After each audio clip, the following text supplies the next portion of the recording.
They did not march in parades. They did not sign decrees. They did not build the camps, give the orders, or carry the guns. But they carried something else, a burden heavier than any weapon. They carried the names of the men who shaped the darkest chapter of the 20th century. This is the story of the children of the Nazi elite, the sons and daughters of Hitler's closest followers.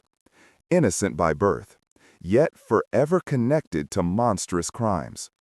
Their lives became a unique kind of battlefield, a struggle against history, against public hatred, and, most of all, against themselves. To understand these children, we must go back to a world built on illusion. Nazi Germany did not only manufacture weapons, it manufactured realities. And the children of leading officials grew up inside those carefully constructed illusions. They lived in spacious villas seized from deported Jewish families. They enjoyed private tutors, lavish holidays, and a social sphere detached from the suffering outside their windows. They played in gardens while their fathers signed documents that would send millions to their deaths. Some children adored their fathers, unaware of the horror behind their uniforms. Others sensed a darkness, but lacked the words to understand it. A few saw too much. When the Third Reich collapsed, these illusions shattered instantly. Imagine being 8 years old and suddenly the world you knew vanishes. Your home is bombed. Your father is arrested or dead. Your neighbors spit at you. And the only thing people see when they look at you is the last name of a war criminal. This is the moment when childhood ended for many of them. Helga Goebbels, the eldest daughter of Joseph Goebbels, was described as intelligent, intuitive, and unusually observant. She began to question Nazi ideology even before the war ended. But questioning was not enough to save her. Her fate, like that of her siblings, was sealed by her parents, who murdered all 6 of their children in Hitler's bunker. Helga never had the chance to carry her father's legacy into adulthood. Others survived, but survival came with its own cruelty. Harold Quandt, stepson of Joseph Goebbels, returned from the war to learn that his mother killed himself and all but one of his siblings. He was 23. His father was executed. His last name had become a curse. Yet he inherited one of the largest industrial fortunes in Europe. Then there were the Hess children. Wolf Rudiger Hess spent his life trying to clear his father's name, convinced that Rudolf Hess was a victim of conspiracy. He built his identity around defending a man the world saw as a fanatic. And on the opposite side, there were the children who rejected their fathers completely. Nicholas Frank, son of Hans Frank, the butcher of Poland, dedicated his life to exposing his father's crimes. He wrote books, gave lectures, and spoke with rage and clarity about the man who raised him. All of these children faced a question no one else in the world had to answer. Can you ever escape a name? Some tried. Some failed. Some spent decades wrestling with ghosts they could never bury. Their journeys were not heroic in the traditional sense. They did not fight battles with guns, but with truth, denial, shame, silence, and self-reflection. And yet their stories matter, because they reveal a truth about history. The consequences of evil do not end with the people who commit it. They extend outward, touching everyone around them, especially the innocent. This is their story.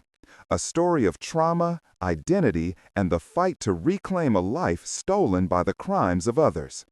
In the next chapter, we look deeper, child by child, into the lives shaped by fathers who destroyed nations. Before the world condemned their fathers, these children lived in an environment designed to glorify power, obedience, and racial ideology. To truly understand their later struggles, we must understand the world they were raised in, a world built on fantasy, privilege, and propaganda. The homes of Nazi leaders were not modest residences. They were estates. Confiscated mansions, lakeside villas, alpine cottages, each meticulously decorated with stolen art and luxury goods. Inside these homes, childhood looked deceptively normal. Birthdays, piano lessons, horseback riding. Playrooms filled with toys. Servants who treated each child as royalty. Fathers who, at home, acted warm, affectionate, and caring. For many of these children, their fathers were not tyrants. They were heroes. Heinrich Himmler, the mastermind of the Holocaust, was known to his daughter Gudrun as the best father in the world. She adored him. She saw him as gentle, charismatic, and thoughtful. She had no understanding of what he did during the day. She would later spend her life defending him. Joseph Goebbels, despite his monstrous cruelty, was described as a loving father who doted on his 6 children. He took them to the movies. He read them stories. He taught them songs. The contrast between this domestic affection and the atrocities he orchestrated could not be more horrifying. But not all childhoods were peaceful. The children of Hermann Göring grew up surrounded by grotesque decadence. He filled their home with exotic animals, gold-plated furniture, and stolen treasures. To outsiders, it looked like luxury. To insiders, it was chaos. Paula and Etta Göring later described their childhood as unreal, as if they were living in a dream detached from the world. Some children sensed that something was wrong, even if they couldn't articulate it.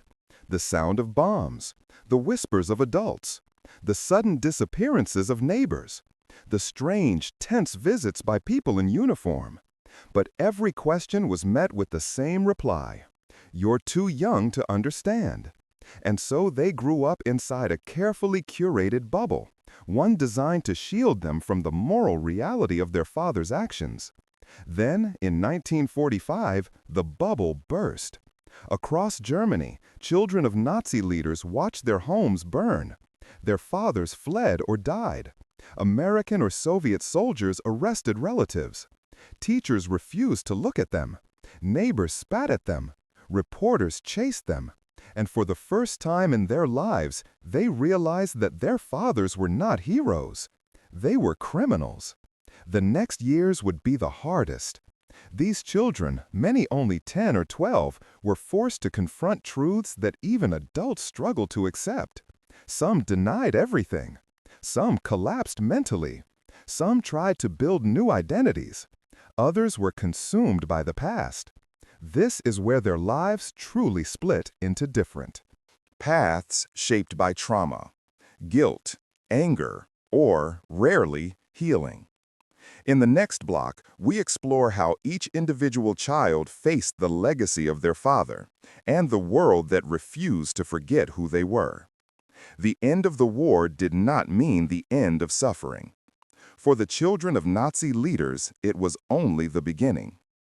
Each one faced a different destiny, shaped by personality, circumstance, and the degree to which they were willing to confront the truth. Let's examine some of their stories. Gudrun Himmler, devoted daughter of Heinrich Himmler, remained loyal to her father until her death. She visited former SS members in prison. She joined neo-Nazi circles. She refused to believe in her father's crimes. To her, he was a misunderstood patriot. Her story reveals how deep indoctrination can go and how denial can last a lifetime. Nicholas Frank, the son of Hans Frank, took the opposite path. He openly despised his father, calling him a murderer and a coward. He wrote books exposing his family's crimes, attacked his father's memory publicly, and dedicated his life to ensuring no one ever forgot the atrocities committed in Poland. 2 children, 2 fathers, 2 completely different responses to truth. Wolf Rudiger Hess, son of Rudolf Hess, built his entire life around defending his father's reputation. He claimed his father was innocent, a victim of a conspiracy. He led an organization dedicated to proving his father's death was murder. He viewed the world not through facts, but through inherited loyalty. Etta Göring, daughter of Hermann Göring, lived most of her life in contradiction. She acknowledged the horrors of the Nazi era, yet maintained affection for her father, insisting he was a good man. She lived quietly, avoiding political discussions, but never fully condemning him. Others struggled with psychological trauma. Some fell into alcoholism. Some abandoned their families. Some changed their names, trying desperately to erase their past. But no matter what they did, the world remembered. Journalists hunted them. Historians studied them. Neo-Nazis idolized them. Victims' families despised them. Their every word, every choice, every public appearance was judged through the lens of their father's crimes. And yet, within this darkness, some stories offered hope. Some children of Nazi leaders became activists against fascism. Some spoke openly about their trauma. Some built careers dedicated to peace, justice, and reconciliation.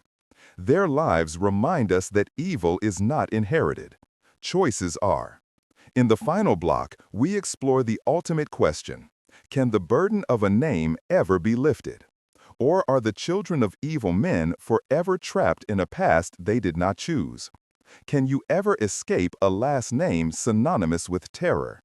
This is the question that haunted the children of Nazi leaders their entire lives. Some tried to outrun it. Some embraced it. Some tried to rewrite it. And some broke beneath it. But their stories reveal several powerful truths. Truth number 1: identity is not destiny. Many of these children grew up to reject fascism completely.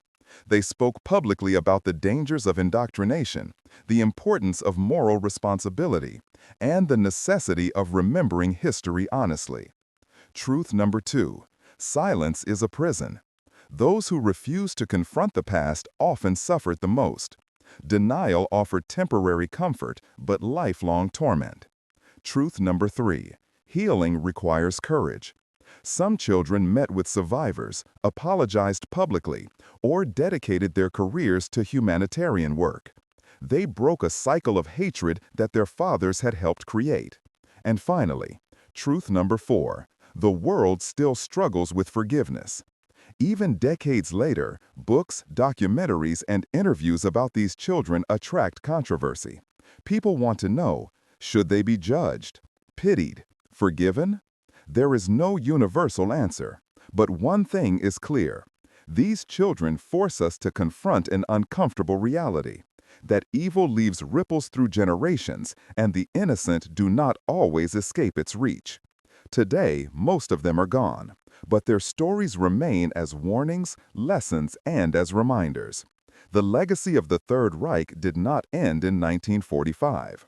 It continued in the silent anguish of sons and daughters who never asked for the burden they carried. Their stories do not excuse the past. They illuminate its consequences. They show us that history is not just stark, written in battles and treaties, but in human lives, in the lives of children born into a nightmare they could not comprehend. And ultimately, their lives offer one final message. We are not defined by where we come from. We are defined by what we choose to become.